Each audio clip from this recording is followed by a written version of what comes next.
Hello, how are you today? This is Kim from EnglishWithKim.com. I'm your guide to advanced conversation skills to help you sound more natural in English and communicate like a native English speaker. I just wanted to say hello to those of you who may have been tuning in for the video yesterday, and I wanted to tell you a little bit about why I had to reschedule my live lesson for today. Yesterday I had the amazing opportunity to catch up with an old friend, right? Catch up is to connect with somebody that you know that you haven't seen in a long time. And so this is a friend of mine from my hometown, someone I haven't seen in at least 5 years, maybe more, who happened to be passing through the Boston area. And it's actually a perfect reason to talk a little bit more about the skill that we're talking about today in English. So today I'm going to talk all about interrupting in English. So, how do you usually feel when you think about interrupting? A lot of people feel a little angry when they're interrupted because they feel like the person isn't listening to what they have to say. Well, this can sometimes be true. You have to really listen to the type of interruptions. But what I want to talk about today is interrupting in order to improve the conversation. So this is really important because interrupting can be a great way to create connection during a conversation. It can be a great way to connect with the other person and have a better conversation. So the reason I decided to make this video and write about interrupting in English is that my students were actually asking, how do I talk when I have something to share? How do I jump into the conversation? How do I interject my opinion? How do I speak up when there's something that I need to say? And so I'm hoping that today's lesson will help you understand how interrupting can be acceptable in native English conversations and how it can help you have better conversations. So I am going to go through 4 guidelines to interrupting in English that will help you become a better communicator. And I'm going to talk about the guidelines, talk about why these skills are important, and also share all kinds of useful phrases and expressions that will help you interrupt in order to create more connection in your conversations in English. So I hope by the end of today's live lesson, you will understand why interrupting is actually such a great thing. It's actually a great part of having a conversation in English as long as you're doing it right and you're doing it for good reason. So let's get started. So here you have my guidelines for interrupting in English. So I did some research on interrupting and when interrupting is correct. And I realized that there are 4 good reasons to interrupt a conversation. One is that you can interrupt to ask for clarification or greater detail. 2, you can interrupt to agree with the other person. 3, you can interrupt to show interest and enthusiasm. And 4, you can interrupt to mention that they've reminded you of a related topic that you'll come back to later. So I'd like to return to my conversation that I had with my friend. We had not seen each other in 5 years, 6 years, just life circumstances, living in different parts of the country, different parts of the world, we haven't had a chance to cross paths, and we haven't really been emailing as frequently as we did a few years ago. So there was so much to talk about. So just imagine you are so excited to be with somebody that there's so many things you can say, there's so many questions you have, there's so many things that you're not exactly sure where to start, right? You're not exactly sure what you should be telling them, you're not exactly sure what you should be asking them, right? Because you want to talk about work, you want to talk about relationships, you want to talk about moving, you want to talk about all kinds of interesting life experiences that you've had. So in this type of conversation, you're very enthusiastic, you're very excited. So you're just going to sit there and listen and nod throughout the whole conversation? Of course not. You want to show this interest and enthusiasm and excitement. So how do you do this? This is by interrupting. But you have to think about interrupting as something that creates more connection and shows your interest in the conversation rather than something that distracts from what the other person is saying. So we're using interrupting in these phrases and expressions to interrupt in English in order to participate more fully in the conversation. So that's really what I want to focus on today.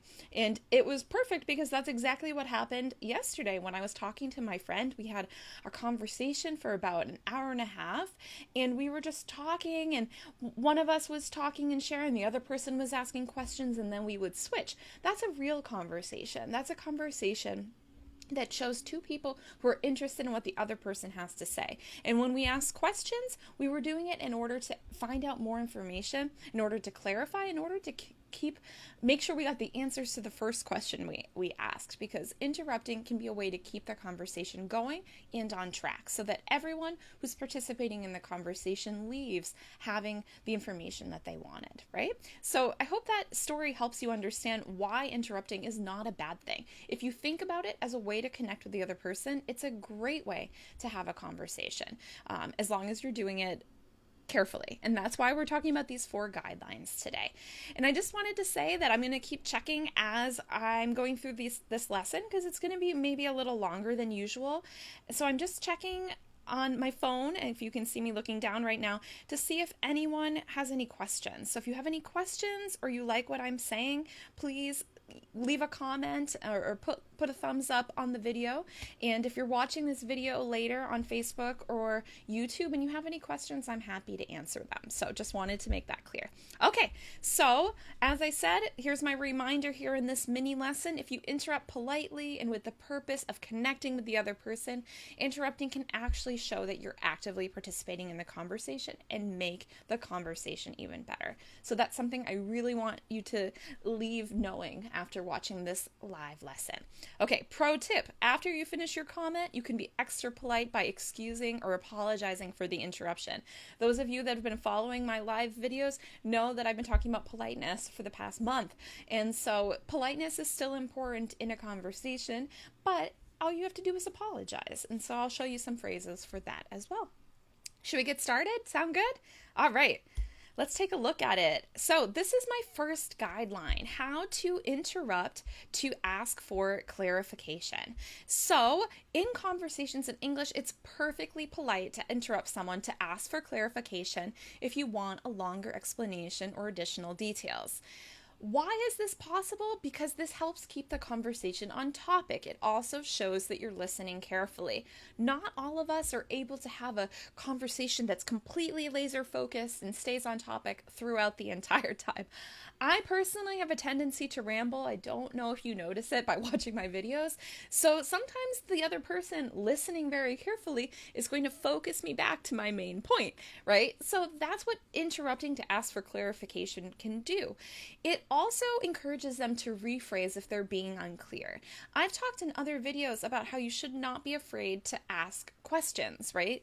Even if it's might be a bit of your understanding of the language in English, asking for clarification can help bring the topic back together and help everything stay on track. So I really suggest that you get comfortable asking for clarification, because it can be a way to keep the conversation going and more productive, especially if you're talking in the workplace where you might have a limited amount of time, or it's a networking event where you might just have 5 minutes with the person.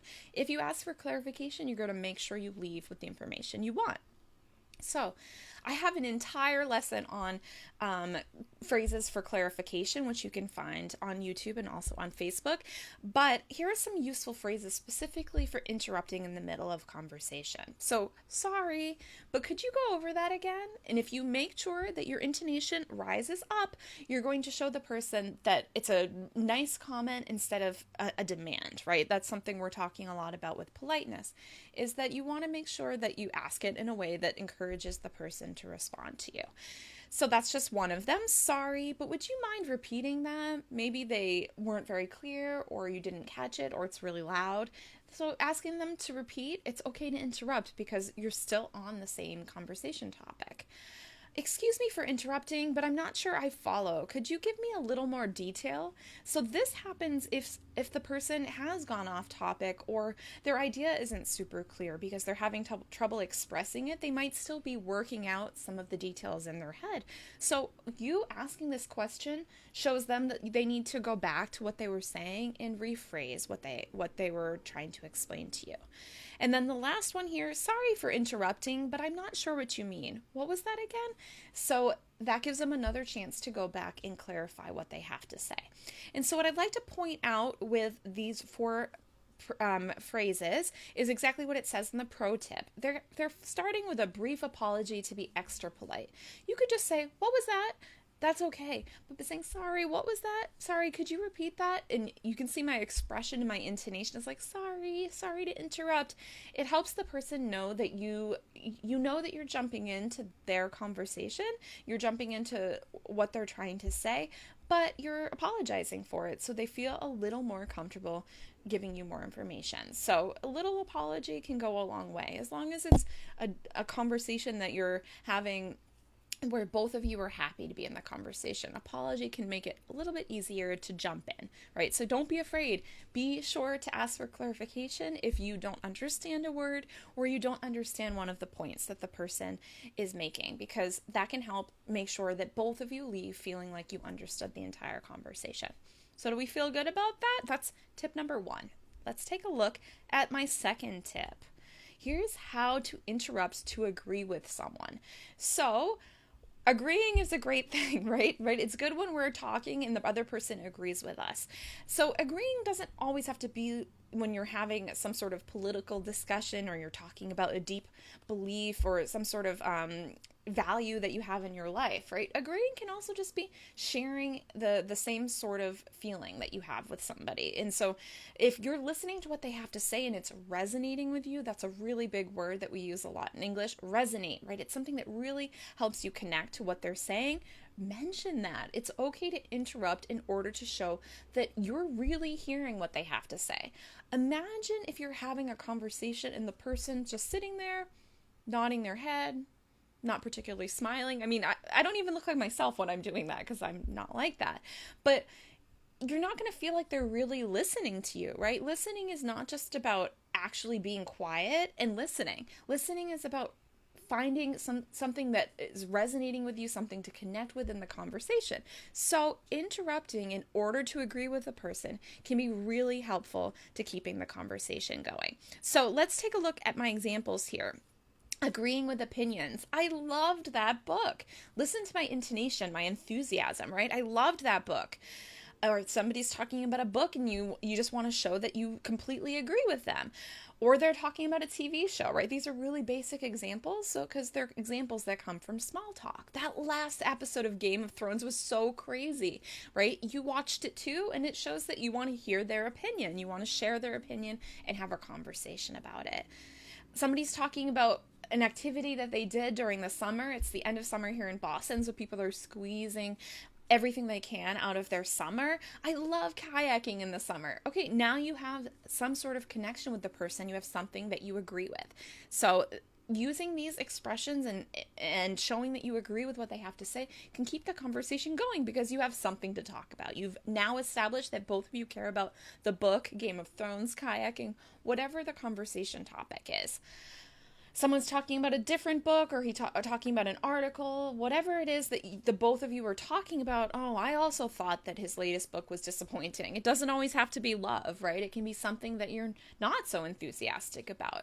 And by sharing that you think that that's disappointing with the other person, they feel comfortable sharing a more negative opinion with you because you felt the same way. And then you can talk about why and find more of a connection with the person you're talking to. I know. I didn't understand what happened in the last show either. A lot of TV shows or a lot of movies, there's crazy things that happen and people are shocked and all you see all over the internet is, can you believe what happened in the last episode? So if you didn't understand, you weren't sure why that particular thing happened, it can be a way to have a more interesting conversation about a TV show you're really enthusiastic about. So those are ways to agree with the other person's opinion. If it's positive, negative, confused, whatever, it can help you, using any kind of these expressions will help you connect with the person and keep the conversation going because they know you care what they have to say. So they're going to continue to talk about it. If you're not interested, you're not going to say anything and maybe you'll change the subject. But that's not today's topic. We're going to talk about interrupting in order to keep the conversation going. Okay. The next set of phrases I think are really important. And they're especially important, I think, for people who are having conversations about their real life experiences, right? So relating to experiences, emotions, and feelings, right? So how can I interrupt the person to show them that I'm listening, and I also want them to feel comfortable sharing more of what they feel, right? That's what connecting in conversation can be about. It's not just about general small talk conversations. Sometimes they're sharing a frustration at work. They're sharing a challenge that they're having adapting to life in the United States. They're sharing something that's happening in school. Sometimes having this conversation and finding a way to connect can build a friendship. So how can you show the other person that you agree with them? Well, you don't want to just listen to what they have to say and then be like, I agree. I feel the same way, right? Because if you listen to the whole conversation and you don't share that you agree within the conversation, the person might feel a little vulnerable. They might feel afraid to keep talking about this because they're not sure you agree. But if you say that you relate to them, then you've created a connection in the conversation. So let's look at some of these phrases. I can totally relate, and I'm stressing totally because it's showing fullness, right? I can totally relate. I understand what you're saying. These are all ways of saying I understand, right? Which is something a lot of us like to hear when talking. I've been there, right? I've been there means that I've had the same experience, I've had the same feeling, or I've had the same challenge. It's a way of showing mutual understanding. I know exactly how you feel, right? I know exactly how you feel. You're not going to interrupt and share your own experience here. You're just going to tell them that you understand. And a lot of times people are just waiting to hear that another person understands what they're going through, right? What they're experiencing, that they're not alone.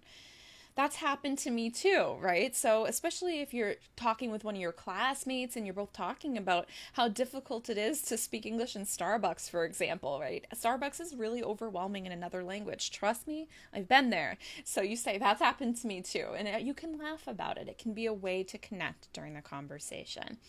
And then the last one I have here is, I know what you mean. That's so frustrating, challenging, and exciting. So even if you haven't shared that exact experience, you're sharing the emotion with the other person. By saying, I know what you mean, it means that you understand what they're trying to get at with their conversation. And so it shows that you're connecting with them and you're understanding at least that they're having that feeling, even if you haven't shared that exact experience. So I'm just going to check real quickly to see if anybody has left any comments or questions. Let's see. Nothing? Okay, perfect. So let's continue. So the next example here is how to interrupt to show interest and enthusiasm. So I mentioned with some of the previous examples where you're agreeing, that's already showing your interest or enthusiasm. But what happens if you haven't seen that book, haven't seen that movie, haven't experienced that thing? You can also show that you're interested in hearing more what the other person has to say. So connecting with agreement is one way to show that you're interested in what they have to say, and connecting with your own personal interest is another way, right? You either know the experience or you don't know the experience, but you can find a way to connect with that person. So if they mention a topic that you're intrigued by, I have so many examples here, intrigued by, interested in, or otherwise enthusiastic about, you can interject with a comment sharing your opinion. And the reason I put the word interject here is that a lot of times interrupt has this feeling of being a little rude, but interjections are interruptions. They're types of interruptions that are just throwing in a little bit of information. You're just boom, popping in with a little quick comment. And that's why interjections, boom, just like that with my hand, interjections are a way to connect with the other person without completely distracting the conversation. So they move the conversation forward because the person knows, once again, that you're interested in what they have to say. So here's some expressions that show interest. I've been wanting to see that. So if they're mentioning a movie or a TV show or, I don't know, a video on YouTube and you're interested in it, I've been wanting to see that. And you can express that emotion and enthusiasm with your voice in order to show the person that you're curious to hear their take on it, their opinion. I haven't had a chance to read that yet. They're mentioning an article, a magazine, some sort of book, and you haven't read it yet, but you're curious again to hear what they have to say. They're like, oh, okay, this person wants to hear more about that. Oh, I've been meaning to download that app. I've mentioned in other videos, I always love hearing about cool apps that people are using because, sometimes they can kind of change your life, right? So if someone's like, hey, I really like, for example, I like using the app 1 second every day. I talk about it a lot because you record 1 second of video from your life every day. And if I'm talking about it and the other person says, "Oh, I've been meaning to download that app," I'm going to show more enthusiasm when sharing why I use it and why I like it and why I'm recommending it. So that little connection, that kind of interest or enthusiasm, keeps the conversation going, and so it helps you become better at conversations. So again, an interest and enthusiasm, a great way to keep the conversation going in a totally acceptable interruption. I've wanted to know how that works, right? Someone's explaining a skill, a technology, strategy to you, and you want to know more about it. Then you're going to say, oh, I've wanted to know how that works. That kind of enthusiasm helps the other person stay connected to you. I'm curious how you handled that, right? So if they're just starting to talk about a difficult situation, you're going to show, okay, I want to hear about your solution to the problem because maybe it can help me. So by saying, I'm curious how you handled that, you're creating a connection because you're showing them that their experience is valuable to you, and that keeps the conversation going. And the last one, very simple, I'm interested in hearing more. I'm excited to hear more, right? This is something when I talked yesterday with my friend that we mentioned a few times, like, oh, I'm interested in hearing more about your experience in that job, or I'm interested in hearing more about your experience, selling all of your things, right? Because maybe these are things that we want to do. So that keeps them talking about a topic that other people might find boring. But if I'm interested in it and I show enthusiasm, the other person will keep talking to me. So that is my third tip for good, acceptable, perfectly fine, and even helpful interruptions in English. So let's move on to my last guideline for interrupting in English. We have how to interrupt to mention a related topic. So this is an interruption that can be distracting if you don't stop yourself. So this is basically if you want to show that you have expertise on a situation or a problem or a project, or if you want to show that there's something that you want to share with them that you forgot to mention earlier or that you want to make sure you mention later, this is why you're going to interrupt. You're not just going to interrupt and then start talking about your experience. You're just going to interrupt to mention a related topic. And why do we do that? We do that because that will keep the conversation going after the other person has completed their thoughts, completed their story, or completed whatever it is that they are trying to explain to us. So make sure when you interrupt in these circumstances that you briefly mention the related topic and then go right back to the conversation. So that's the only reason I think it's okay to interrupt and go off topic, but it's just to show, hey, we have more to talk about later, and it keeps the person with you a little bit longer. This is especially useful if you're in some sort of networking situation where the person might have other people they want to catch up with and other people to talk to. So they finish what they have to say. Okay, well, it was nice meeting you. Goodbye. And you didn't get your chance to share with them. So by mentioning a related topic, you keep that conversation on topic and going a little bit longer than it may otherwise if you're just listening without any sort of connection. So I hope that makes it a little more clear. So, as I mentioned a few times, just be sure not to interrupt with a long story of your own, as this can distract the other person from their main point and isn't very polite. Right, that's really important, and that's why I think a lot of non-native English speakers get frustrated when other people interrupt them in conversation, right? Because when you're speaking a language that's not your native language, it can be a little stressful if someone distracts you because you are trying to formulate your thoughts. You're trying to speak in a fluent way. You're trying to express yourself clearly. And if someone interrupts and then distracts you from what you're trying to say, you've lost it and you might get frustrated and then be quiet. So that can happen to native speakers as well. Native speakers interrupt each other. Not everyone is talented at this skill. Sorry to say it. So including myself sometimes. So you just want to make sure that when you interrupt, you stop yourself and then return back to the other person's topic. And they're going to think, this person's connecting with me. This person wants to have a better conversation with me, not, oh, how rude, or, oh, I need to listen to them now. And it depends on the person how they'll respond to that. But as long as you get back to the main topic, it's an okay reason to interrupt the conversation. So, a couple of phrases to mention related topics. That reminds me. Have you ever heard someone say that? That's an expression that we use when something sparks for you, right? That reminds me, right? And then you'll come back to it later. I also wanted to talk to you about X, right? There was something that you went into the conversation wanting to make sure you discussed. And so, that reminds me. You can kind of picture the light bulb going off at the person's head, right? Like, that reminds me, that's something I want to get back to. Let's come back to this, right? So you mentioned the thing, let's come back to this, right? After the other person finishes what they have to say. So the expression, let's come back to this, means that you're going to continue with the topic you're currently on and then return to this related topic after you're finished with the first topic. So it's a good way to return, but also stay focused on what you're currently talking about.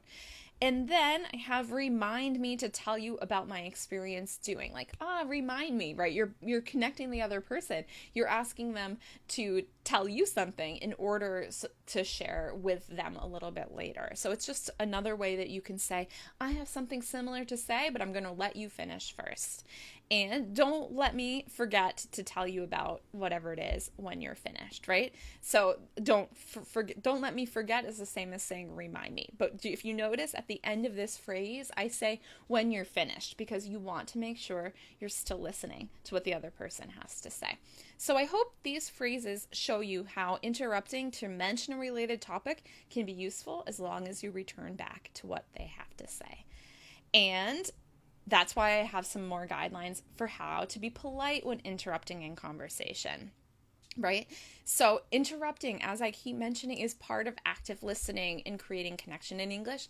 The key is to interrupt politely. So a lot of those phrases are polite, especially when you use polite intonation, because they show that you're being friendly and being respectful of what the other person has to say. So some more phrases, interrupting politely.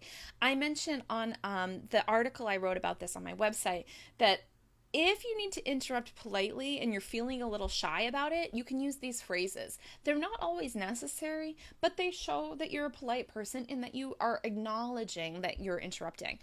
I mentioned that some ways to interrupt politely are actually to lean forward towards the other person, like, I have something to say, right? Like they're going to be listening to what you have to say, or even kind of raising your finger, just like you would raise your hand in a class. You just raise your little finger like, that reminds me of something. And so the other person knows you're going to interrupt, but they're prepared for it because your body language has shown them that you're enthusiastic about what you're about to say. So if you feel shy, use these phrases in order to interrupt politely. So I have, sorry, but I just wanted to say, excuse me for interrupting, but can I add something? Can I say something here? Can I ask a question? Can I ask for more information? Right? So all of these are questions in order to clarify.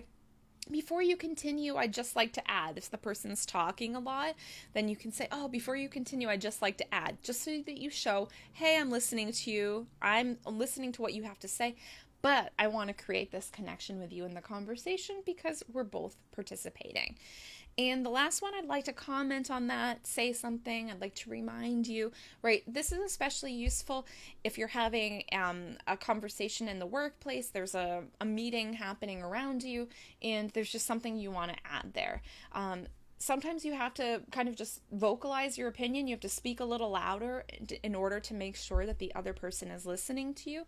But it really just depends on you and your situation, right? So you're going to have to read the situation in order to know what's the appropriate way to interrupt in a polite way. Okay, and of course, excusing the interruption. Excusing means to apologize for the interruption, apologizing for the interruption. So you can use these phrases after you've said something, right? So after you've interrupted, been like, oh my gosh, I really wanted to see that. And you say, oh, sorry to interrupt. I was just so excited, right? The person appreciates that you're apologizing for interrupting their train of thought, but you've shared that particular comment or question or interest. You've shared your interest, and that's going to keep the conversation going. please continue, right? You can say it in a nice way, but if you say, please continue, in like a very flat monotone, that's not going to keep the conversation going. Please continue, right? With enthusiasm, the same kind of enthusiasm that you interrupt with. Please go on, sorry about that, right? So that's something yesterday when I was talking to my friend that we kept saying that back and forth to each other. Oh, just please go on. Sorry, I just wanted to say that. Oh my gosh, I just wanted to ask, right? I wanted this clarification. Wait, why did you do that? Right? Oh, sorry, please go on. Because they're telling their story and I'm supposed to be listening. So if I interrupt, I want to excuse my interruption. Sorry, I just wanted to mention, say, clarify, ask that, right? Sorry, right? Another way. I just wanted to. Whenever we use just, like, oh, I just wanted to clarify that, right? Just to make sure that the conversation is clear to both of you. And these two phrases are actually two of my favorite. So you're listening to the person, you ask a question, you show enthusiasm, and if they do get distracted, you can use these two phrases in order to help them get back to the topic, right? So you were telling me about, you were saying, you'll hear people say that a lot. Oh, you were saying, right? Sometimes people get distracted or somebody interrupts or there's a big loud noise and you just want to get back to what you have to say. You were saying, right? This shows the other person, hey, I know I interrupted you, but I want you to return to what you were originally saying because I am listening. So these excuses or apologies help show that you're listening to what the other person has to say. So basically, in summary, after this 30-minute lesson, I can basically say that these phrases to interrupt are actually ways to show that you're listening because that's why they create connection. They show you're listening, you're engaged in the conversation, and you're interested in what the other person had to say. So I really hope that that was clear for you. I am going to take another quick look to see if anyone has any comments or questions. And like I said, please always feel free to ask questions and I'm happy to answer them. Nope, so there's no comments or questions.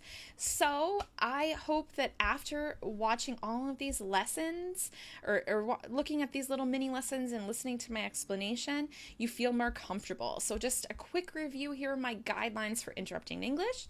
You can interrupt to ask for clarification or greater detail. You can interrupt to agree with the other person. You can interrupt to show interest and enthusiasm, and you can interrupt to mention that they've reminded you of a related topic you'll come back to later. And I am posting these mini lessons every day on Facebook and Instagram so that you can download them and study them and practice them and use them in conversation.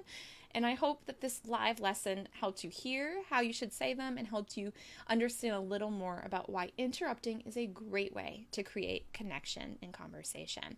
So thank you so much for watching this live lesson, and I look forward to working with you next week on how to respond to interruptions, because if someone interrupts you, what do you do, right? So we'll talk about that next week.